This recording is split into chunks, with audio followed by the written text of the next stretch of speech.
नमस्कार मित्रांनो, मी पल्लवी. तर आज मी तुम्हाला दाखवणार आहे मी शनिवारी काय करते, माझा शनिवार कसा जातो. तर आत्ता मी उशिरा उठले. आत्ता 11:30-12 वाजल्यात आणि उठून मी थोडा वेळ असंच फ्रेश वगैरे झाले.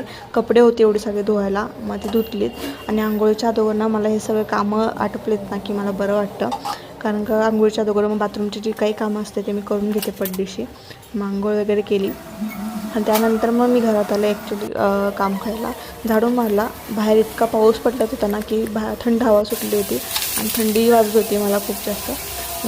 आज जेवणामध्ये म्हणलं मसाले भात बनवा. माझ्यापाशी काल आणलेली मटकी होते, मिक्स मटकी. मग ती त्याचा भात बनवायचा ठरवला आणि त्याचा ना मसाले भात मला खूप आवडतो. ॲक्च्युली माझ्या शाळेत तो बनायचा आणि मला इतका आवडायचा तो.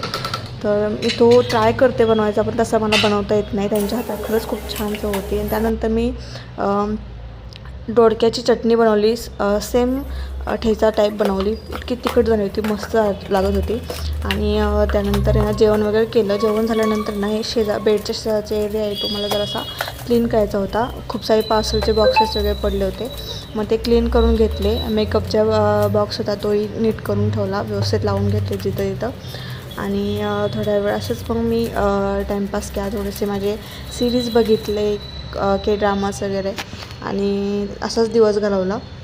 आणि मग नंतर खूप थंडी वाजू लागली, तर म्हणलं बाहेर जाऊन येणं आपण मस्तपैकी कॉफी पिऊन यावं. म्हणून मी कॉफी प्यायला गेले. तिथे दादांनी मला वडापाव खायला दिला. तर तो छान होता. त्यांनी नुकताच बनवला होता, पण येता येता मी हे पण घेऊन आले. तर त्याच्यासाठी एवढंच.